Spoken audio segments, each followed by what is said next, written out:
Sahabatku semua, kita akan kupas tuntas tentang pajak progresif.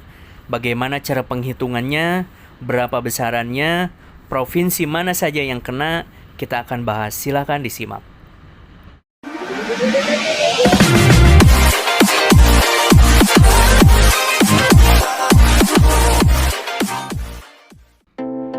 Oke, cek. Assalamualaikum sahabatku semua. Bagaimana kabar kalian hari ini? Semoga semuanya diberikan kesehatan selalu, dijauhkan dari segala bahaya. Sahabatku semua, ini saya sedang perjalanan ke rumah ibu, ke daerah Salawu, dan saya sekarang lagi di Tasikmalaya posisinya. Ini hari Minggu pagi, luar biasa lancar banget ya. Motor-motor itu sangat sedikit karena berkumpul di satu titik, cuy. Jadi ada namanya itu tempat-tempat ya kayak pasar kayak gitunya sih. Terus kayak di Dadaha itu benar-benar penuh banget. Jadi banyakan motor itu di sana. Jadi di jalanan enak, kita kosong. Sahabatku semua, kita akan coba bahas tentang masalah pajak progresif. Banyak sekali di komenan itu yang mempertanyakan tentang masalah pajak progresif. Kok daerah saya ada, kok daerah saya enggak, kok saya pajaknya gede banget kayak gitu. Kita akan coba bahas tuntas. Pertanyaan pertama, kenapa pentingnya tahu pajak progresif itu?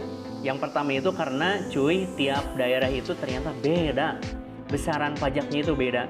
Terus untuk motor, mobil juga itu beda cuy. Ada yang kena, ada yang enggak.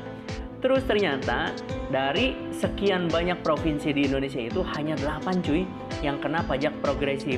Jadi nanti perhitungannya pajak motor misalkan ke 1, kedua, dan ketiga itu beda. Terus yang kedua, mungkin ini sharing ilmu ya. Karena apa? Ya tujuan kita untuk memberikan pengetahuan juga di konten-konten ini. Untuk menambah ilmu. Semoga ini menjadi ilmu yang bermanfaat untuk kalian semua dan juga untuk saya pribadi. Seperti itu ya.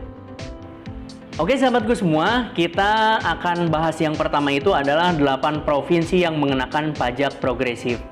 Sahabat semua, ini mungkin ada pengetahuan baru untuk kalian.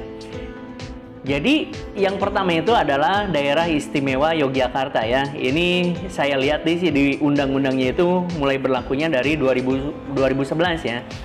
Ini untuk mobil ini ada pajak progresifnya cuy. Tapi untuk motor ini tidak ada pajak progresifnya. Jadi untuk besarannya itu mulai dari 1,5%. Terus kalau misalkan motor kedua, mobil kedua jadi 2%, mobil ketiga 2,5%, dan selanjutnya jadi 3%. Terus yang kedua adalah Jawa Tengah, ini hanya mobil aja ya. Dan untuk motornya itu, motor yang lebih dari 200 cc. Dan untuk besaran pajaknya 2%. Ini gimana sih cara ngitungnya 2%, 1,5%? Nanti kita akan coba dihitung di ujung juga. Terus yang ketiga adalah Jawa Timur ya. Jawa Timur ini mulai berlakunya itu 2010. Mobil iya kena pajak progresif, dan motor itu untuk motor cc kecil enggak cuy. Jadi cc yang di atas 250 cc. Mulai dari 2%, ini penambahannya sama sih. 2%, 2,5%, dan selanjutnya. Terus Jawa Barat, ini daerah saya. Ini motor dan mobil cc-nya enggak dilihat, semuanya kena cuy. Kena ini semua. Mulai dari 1,75% besaran pajaknya itu. Oke, selanjutnya DKI Jakarta. Ini mulai berlakunya itu 2010 dan diperbaharui 2015. Mobil, motor, ya kena semuanya. Besaran pajaknya mulai dari 2%. Terus selanjutnya adalah Bali ya. Bali, motor, mobil juga kena, hanya saja ini lebih kecil. Jadi besaran pajaknya itu 1,5%. Ini dari NJKB ya. Nanti kita akan bahas di akhir. Terus yang terakhir itu adalah Sumatera Barat dan Sulawesi Selatan.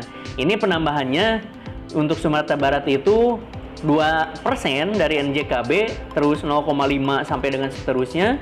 Penambahannya untuk Sulawesi Selatan, motor mobil kena pajaknya 2%, dan untuk penambahannya itu 0,25%. Seperti itu. Kita akan coba contohkan bagaimana cara penghitungannya. Oke sahabatku semua, kalau ada yang bertanya, Bang, apa sih 1,75%, 2% kayak gitu-gituan itu? Bagaimana cara ngitungnya? Oke, ini kita contohkan biar agak lebih ke gambar ya. Ini yang pertama saya ambil contoh Jawa Barat, terus DKI Jakarta, terus motor, mobil. Nah, ini gampangnya ya. Ini untuk Jawa Barat itu Untuk Jawa Barat itu 1,75% untuk kendaraan pertama. Lanjut untuk kendaraan keduanya itu berarti penambahan 0,5, berarti 2,25. Ini sama ya, mobil juga. Terus untuk DKI Jakarta itu 2% cuy, kendaraan pertamanya. Ini kendaraan seperti ini, persen-persenan ini dikalikan dengan NJKB namanya. Apa NJKB itu? Nilai jual kendaraan bermotor. Dari mana NJKB ini? Ini dikeluarkannya itu oleh Dispenda masing-masing. Jadi motor ini ada harganya gitu, dari dinas pendapan daerah ini ada harganya gitu. Yang memang kemungkinan sih tiap daerah beda juga. Terus tiap tahun juga berbeda juga akan mengalami penurunan. Makanya kenapa pajak itu setiap tahun itu seolah-olah kayak berkurang kayak gitu. Contoh ambil PCX itu NJKB-nya 20 juta misalkan. Nah, berapa PKB-nya? Berarti udah ini tinggal dikalikan dengan 1,75%. Berarti tinggal ini dihilangkan 2, dapat angka 350.000. Gampang kan? Ini untuk kendaraan ke-1. Kalau misalkan ini jatuhnya kendaraan kedua, ini enggak 1,75 lagi cuy, tapi 2,25. Berarti 20 juta dikali 2,25%. Jadi ini motor ini jadi berubah harganya menjadi 450.000 pajaknya. Nah, ini yang dikatakan pajak progresif. Nah, seperti itu. Kalau misalkan untuk Jakarta sendiri, ini udah beda juga cuy hitungannya.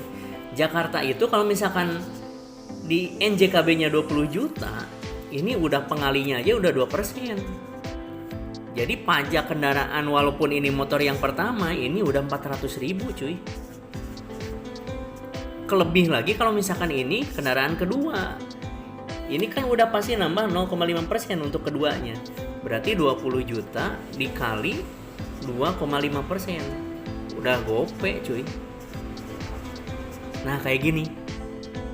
Agak ada gambaran ya. Jadi untuk pajak progresif itu kenaikannya itu 0,5% dari pajak yang pertama.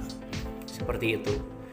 Jadi kalau misalkan semakin ke sana, kendaraan keempat, kendaraan kelima, ini bisa nyampe 5% mungkin. Yang nilainya 20 juta ini kalau misalkan 5% menjadi 1 juta cuy, kalau misalkan ini kendaraan kelima. Kayak gitu pajaknya. Makanya pinter-pinter juga sih ngaturnya. Pinter-pinter apa? Kalau saya pribadi sih dibagi gitu ya. Kalau misalkan anggota keluarga ada 4, terus kita pengen ada motor nambah gitu, jadi atas nama saya, atas nama istri, atas nama mertua, jadinya kayak gitu. Biar apa? Lumayan kan? Selisih 100-200 ribu kalau misalkan beberapa motor kan lumayan juga gitu. Seperti itu. Semoga ada gambaran. Kalau ada salah mohon dikoreksi. Suhu-suhu sahabatku semua. Pamit dulu. Assalamualaikum. Ketemu di konten selanjutnya.